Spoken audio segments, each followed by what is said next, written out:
बच्चों, आज हम लोग 11th क्लास की फिजिक्स में द्रव्य के तापीय गुण का लेक्चर नंबर 12 पढ़ने जा रहे हैं। और आज हम लोग पढ़ेंगे ऊष्मा का स्थानांतरण, या उसको ऊष्मा का संचरण भी कहते हैं। इंग्लिश में कहा जाता है उसको ट्रांसमिशन ऑफ हीट, यानी ऊष्मा एक स्थान से दूसरे स्थान तक कितनी विधियों से जाती है, ये आज हम लोगों को पढ़ना है।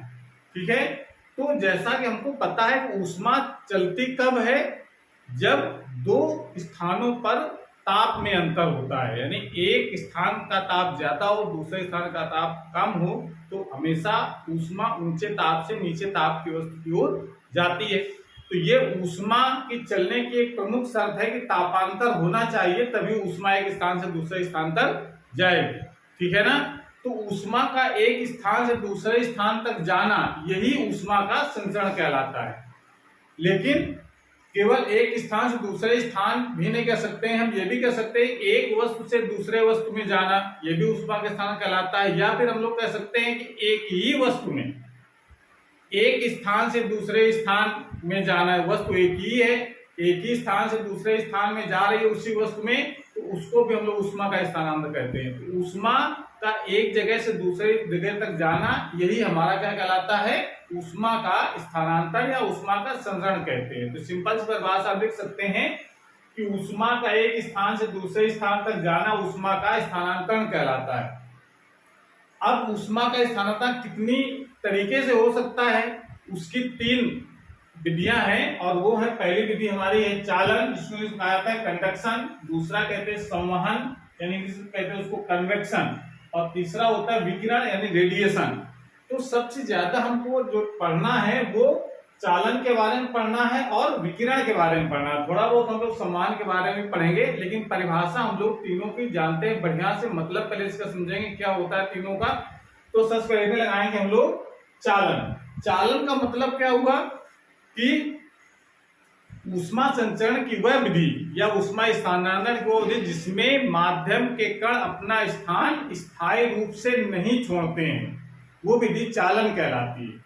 तो नहीं छोड़ते का मतलब ये नहीं कि स्थान से हटते नहीं है, हटते हैं लेकिन परमानेंट नहीं हटते हैं। वो होता क्या है, और जो कि ये विधि किसमें होती है, सभी धातुओं में ऊष्मा जो चलती है वो चालन विधि में चलती है, चालन विधि से चलती है। जैसे अगर हम बात करते हैं, कोई हम एक धातु की छड़ ले लें, कोई मेटल है और उस मेटल का अगर एक सिरा, मतलब कोई एक छड़ है, उसका अगर हम एक सिरा यहाँ पर बर्नर में रख देते हैं, मतलब ये हमारे पास क्या है, एक बर्नर है, उसमें हमने इसको एक सिरा रख दिया, तो क्या होगा, सबसे पहले ये जो इसके आग पर जो अणु हैं वो सबसे पहले ऊष्मा लेंगे, उसके बाद अणु, ये तो पता है कि सभी पदार्थ अणुओं से मिलकर के बना है, तो सब ये अणु हैं। जब ऊष्मा इसको मिलेगी, ये सब अणु इसमें पूरे हैं, और जब ऊष्मा इसको मिलती है तो सबसे पहले इस वस्तु को, इस परमाणु को या इस अणु को ऊर्जा मिलेगी। ऊर्जा मतलब ऊष्मा मिलेगी, तो क्या होगा, ये अपने स्थान पर बहुत तेजी से कंपन करने लगेगा। ठीक है ना। कंपन करने का मतलब क्या होता है, अपने स्थान पर इधर उधर दाएं बाएं गति करना, ये कंपन कहलाता है। तो ये जो, यदि जब ऊष्मा मिलेगी तो क्या होगा, इसकी कंपन करने की जो गति है वो बढ़ जाएगी, यानी इसकी गतिज ऊर्जा बढ़ जाएगी, कह सकते हैं। ठीक है ना। ये तो पता है कि जब किसी वस्तु को गर्म करते हैं तो उस अणु की गतिज ऊर्जा बढ़ती, गतिज ऊर्जा बढ़ने मतलब क्या है, कंपनों की स्पीड बढ़ जाती है। जब कंपनों की स्पीड बढ़ जाएगी तो ये बगल वाले परमाणु से टक्कर मारेगा तो अपनी कुछ ऊर्जा इसको स्थानांतरित कर देगा, तो ये भी कंपनों की स्पीड बढ़ जाएगी। फिर ये बगल वाले परमाणु को टक्कर मारेगा तो ये अपनी ऊर्जा को इसको दे देगा। तो इस क्रम से लगातार ये ऊष्मा आगे बढ़ती रहती है ऐसे। तो इसका मतलब ये जो जब कंपन करता है, तो कंपन करने वाला का इस्तेमाल, ये अणु है, ये कंपन करेगा तो इधर जाएगा तो ये, और जब ऊष्मा आगे बढ़ जाएगी तो ये अपने स्थान पर फिर आ जाएगा। ठीक है ना। तो इसका मतलब है कि अपने स्थान छोड़ते हैं ऊष्मा देने के लिए, लेकिन परमानेंट नहीं छोड़ते, स्थायी रूप से नहीं छोड़ते। ठीक है ना। तो ऐसी विधि को जिसमें माध्यम का अपना स्थान स्थायी रूप से ना छोड़े, उसको कहा जाता है चालन विधि कहते हैं। और ये सभी धातुओं में चालन विधि से ही ऊष्मा का स्थानांतरण होता है। जैसे कोई खाना बनाने वाला बर्तन है, उसका मतलब कोई भगोना है या कोई केतली है, उसका जो हैंडल होता है वो थोड़ी देर बाद वो क्या हो जाता है, वो गर्म हो जाता है। क्योंकि जैसे मान लो कोई बर्तन है और उसमें यहाँ पकड़ने वाला एक हैंडल लगा है, तो हम यहाँ पर बर्नर से आग इसमें जलाएंगे तो इसमें जो भी कुछ पकने के लिए रखा गया है वो गर्म होगा। गर्म होने के बाद धीरे धीरे ये जो ऊष्मा है वो इस हैंडल में यहां तक पहुंच जाती है। तो ये किस विधि से पहुंचती है, चालन विधि से। पानी कौन सी विधि से गर्म होता है, वो चालन विधि से नहीं गर्म होता है। जो बर्तन गर्म हो रहा है वो चालन विधि से गर्म होता है, ठीक है ना। चालन पानी कौन सी विधि से गर्म होता है वो हम लोग अगली विधि पढ़ेंगे, संवहन विधि, ठीक है ना। तो जितनी धातुएं होती हैं उसमें जो ऊष्मा का स्थानांतरण होता है वो चालन विधि से होता है। तो चालन विधि मतलब समझ में आ गया। चालन विधि मतलब जिसमें माध्यम के कण अपना स्थान स्थायी रूप से न छोड़े, कंपन करें, फिर कंपन करने के बाद वो फिर अपनी जगह पर आ जाए। ऊष्मा बगल वाले को मिल जाए टकराने के बाद, फिर बगल वाला कंपन करेगा और बगल वाले को ऊष्मा दे देगा। ये क्रम जो होता है उसको कहते हैं हम लोग चालन विधि। क्लियर हो गया, तो इसको नोट कर लीजिए। उसके बाद हेडिंग लगाएंगे हम लोग संवहन विधि। इसमें थोड़ा सा करेक्शन करके हम लोग इसको समझ सकते हैं, तो हेडिंग लगा लेंगे संवहन।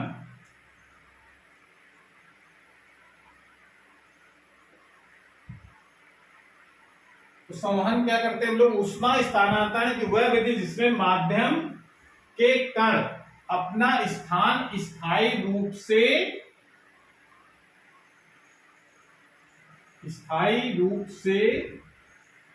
छोड़ देते हैं। ये आपको यहां संशोधन कर देना है बस। ऊष्मा संचरण की वह विधि जिससे माध्यम के कण अपना स्थान स्थायी रूप से छोड़ देते हैं, संवहन कहलाती है। बस इतना करेक्शन कर लेंगे तो परिभाषा इसकी जो ऊष्मा संस्थारक विधि जिसमें माध्यम के कण अपना स्थान स्थायी रूप से छोड़ देते हैं, संवहन कहलाती है। अब संवहन का मतलब क्या, स्थायी छोड़ने मतलब क्या, लौट करके वहां नहीं आते, नहीं, ऊष्मा लौट करके नहीं आते, ऊष्मा पाएंगे वहां से चले जाएंगे। दूसरे जो ऊष्मा लेने आते हैं वो ऊष्मा लेंगे फिर वो चले जाएंगे। तो कैसे होता है इसको समझते हैं। और ये किस धातुओं में ये नहीं होता है, किसमें होता है, सभी तरलों में। सभी तरलों में, सभी तरल, तरल मतलब कौन से होते हैं तरल, द्रव या गैस, द्रव या गैस में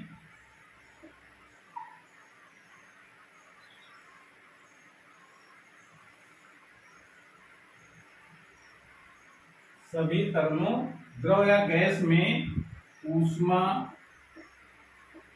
का स्थानांतरण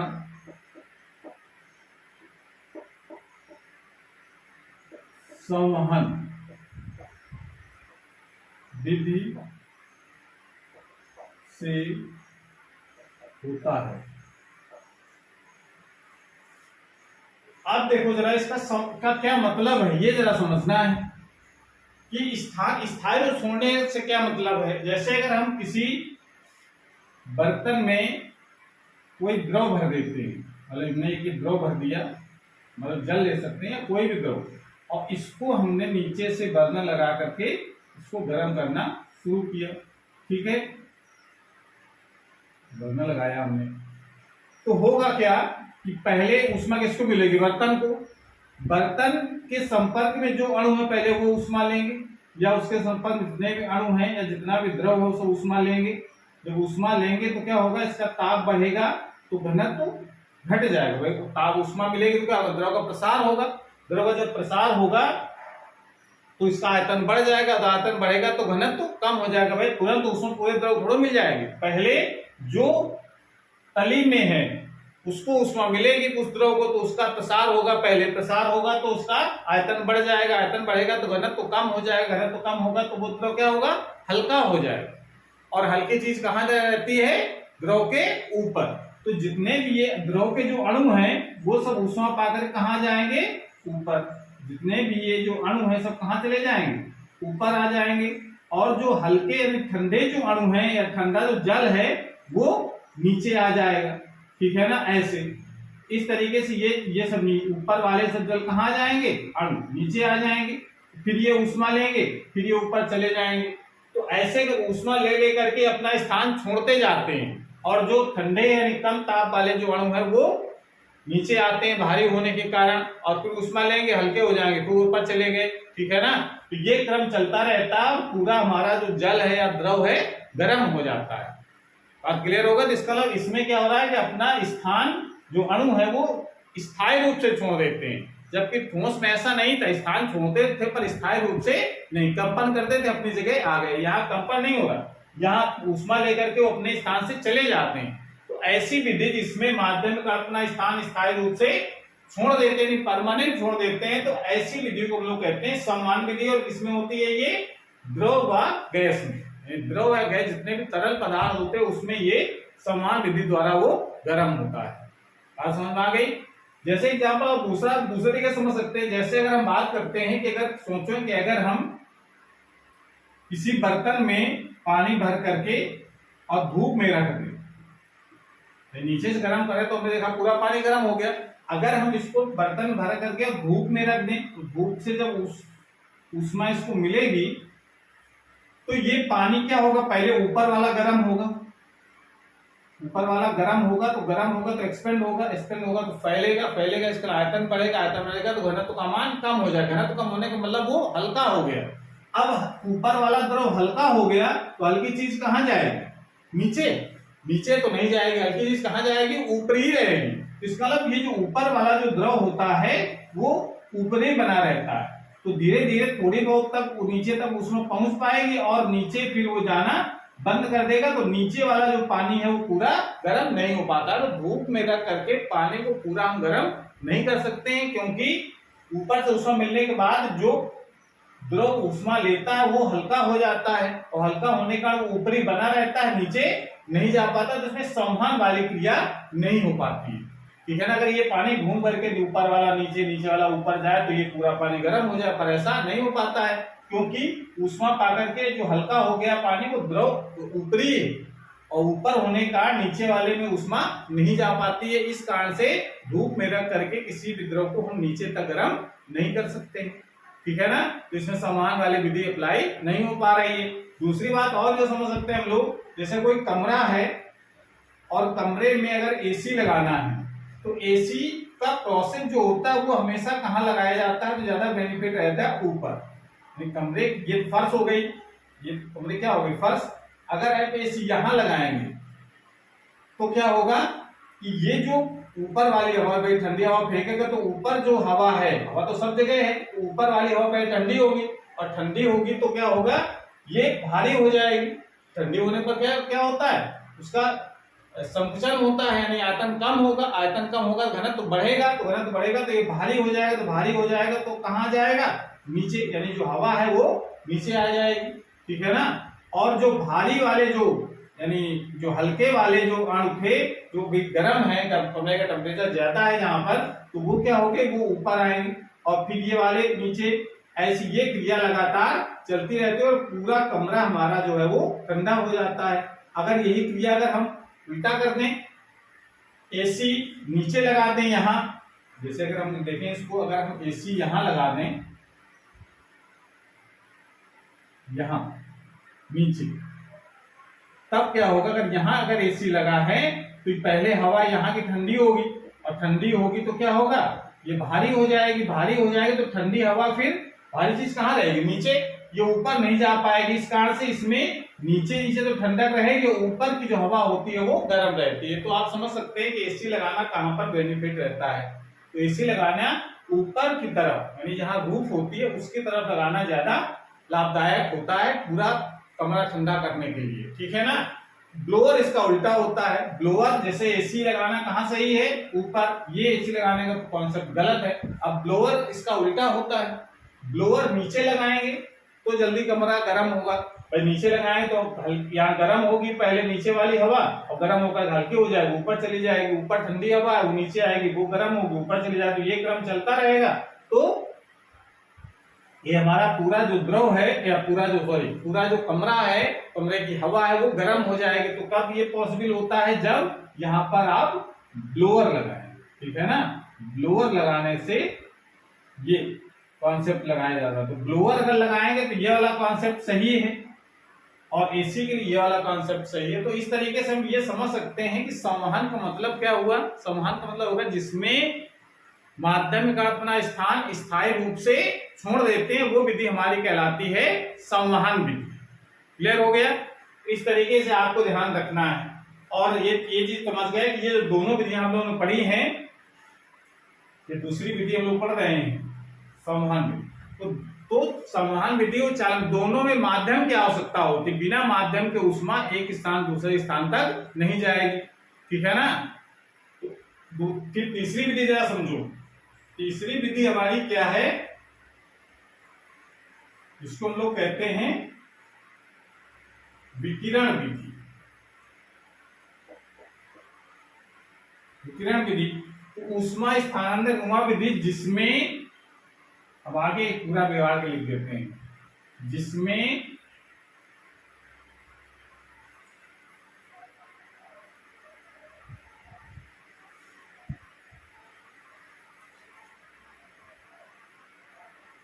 विकिरण का मतलब क्या हुआ? ऊष्मा स्थानांतरण विधि जिसमें माध्यम की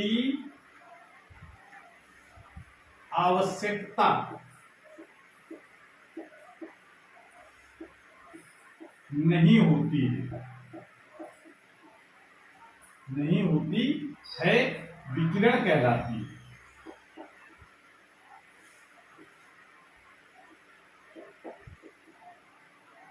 विकिरण कहलाती है।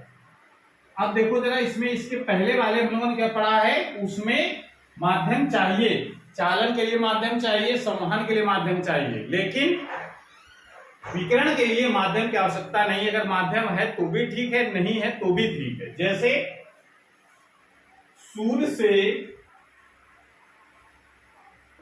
पृथ्वी तक ऊष्मा विकिरण विधि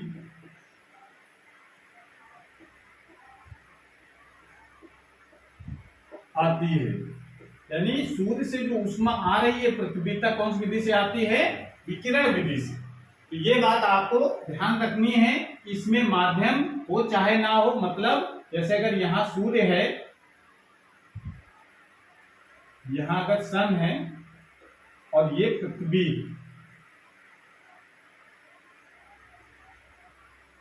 तो ये सूर्य से ऊष्मा एकदम सीधे मार्ग में चली आती है, एकदम ऐसे। तो ये जो विधि होती है इसको हम लोग कहते हैं विकिरण विधि। इसमें बीच में कोई एयर हो चाहे ना हो, वैक्यूम हो, मतलब कह सकते विकिरण विधि एक ऐसी विधि जिसमें ऊष्मा निर्वात में भी चल सकती है, ठीक है ना। जबकि संवहन विधि में निर्वात नहीं जाती है, उसके लिए माध्यम चाहिए, हवा हो, द्रव हो, कुछ भी हो, लेकिन माध्यम चाहिए तभी ऊष्मा जाएगी संवहन विधि में और चालन विधि में भी। लेकिन विकिरण विधि में निर्वात में भी ऊष्मा का संचरण होता है। तो अगर ये प्रश्न आ जाए कि कौन सी विधि से ऊष्मा निर्वात में भी चल सकती है, तो कौन सी विधि से चल सकती है? विकिरण विधि से, ठीक है ना। और जो ऊष्मा जो आ रही है उसको हम लोग विकिरण ऊर्जा या ऊष्मी विकिरण कहते हैं। विकिरण विधि से ऊष्मा किस विधि से आ रही है? विकिरण विधि से। जो ऊष्मा आ रहे उसे हम लोग कौन सी ऊष्मा कहते हैं, कौन सी ऊर्जा कहते हैं? विकिरण ऊर्जा या ऊष्मी विकिरण कहा जाता है। अब जरा देखो, ये एक चीज समझ में आ रही है कि ये फिर ऊर्जा आती फिर कैसे है। तो आप यहां पर ध्यान रखना है कि विकिरण विधि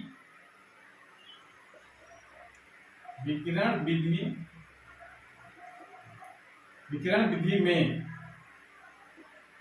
ऊष्मा विद्युत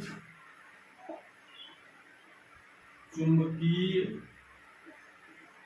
तरंगों के रूप में आती है। ये बात ध्यान रखना है कि जो ऊष्मा जो चलती है विकिरण विधि में किस रूप में चलती है? तरंगों के रूप में। कौन सी तरंगे? विद्युत चुंबकीय तरंगे, ठीक है ना।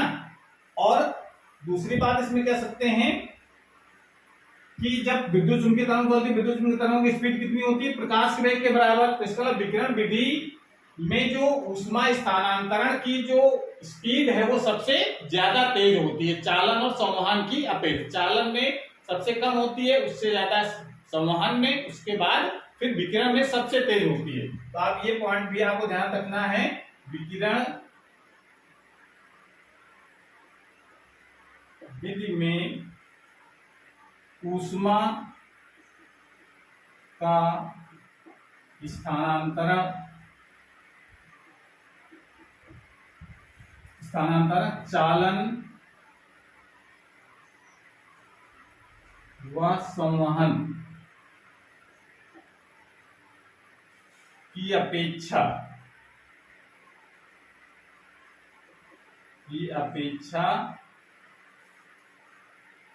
तेज होता है।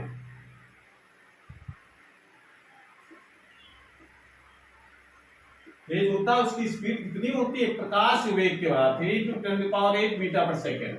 यानी जो विकिरण विधि में जो ऊष्मा चलने की स्पीड कितनी होती है, प्रकाश के वेग के बराबर 3 × 10⁸ मीटर पर सेकेंड की स्पीड से चलती है। तो अगर ये प्रश्न आ जाए कि विकिरण कौन सी ऐसी विधि है जिसमें ऊष्मा सबसे तेज चलती है, तो कौन सी विधि में, विकिरण विधि में ऊष्मा का स्थानांतरण चालन और संवहन की अपेक्षा तेज होता है, यानी बहुत तेजी से होता है, या अपेक्षा बहुत तेज होता है, आप लिख सकते हैं अपेक्षा बहुत तेज या शीघ्रता से होता है, तो लिख सकते हैं। तो ये बात हो गई। दूसरी बात इसमें लिख सकते हैं विकिरण विधि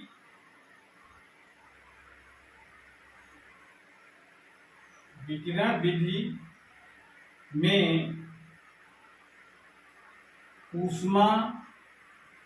विकिरण विधि में ऊष्मा का जो मार्ग होता है, ऊष्मा के चलने का मार्ग एक सरल रेखा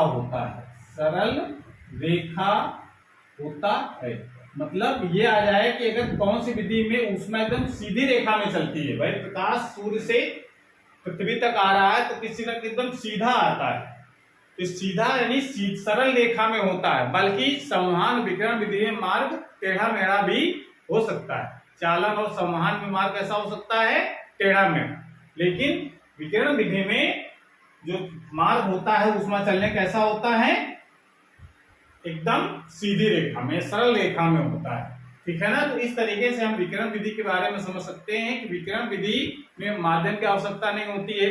विकिरण विधि सबसे तेज चलने वाली जो विधि होती है वो है। दूसरा, उस जो विकिरण विधि में जो मार्ग होता है वो कैसा होता है, एकदम सीधा होता है। अगर टेढ़ा होता अगर मार्ग तो फिर हम छाता लगा करके हम धूप को नहीं रोक सकते थे। ठीक है ना। तो छाता लगाकर इसलिए जाती ताकि वो सीधा आती, सीधे टकराई हुई रुक गई। अगर होता तो घूम करके भी हमारे पास आ सकते थे, पर ऐसा नहीं होता है। ठीक है ना। और इसका जो चलने का जो रूप कैसा है, तरंगों का रूप है। कौन सी तरंगे, विद्युत चुंबकीय तरंगों के रूप में विकिरण ऊर्जा जो हमारी वो चलती है। इतनी बात आपको ध्यान रखनी है।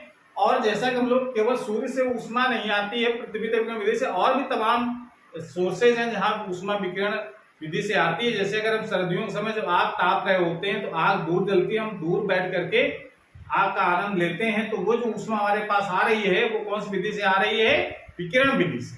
तो विकिरण विधि एक ऐसी विधि जिसमें माध्यम हो तब भी ऊष्मा आएगी, नहीं है तब भी ऊष्मा आएगी, यानी निर्वात में भी विकिरण विधि से ऊष्मा का संचरण हो सकता है। तो ये 3 विधियां थी, इसको समझ करके तैयार करना है। आज की क्लास में समाप्त करते हैं। अगली क्लास में हम नए टॉपिक के साथ आएंगे। तब तक पढ़ाई करते रहिए। All the very best.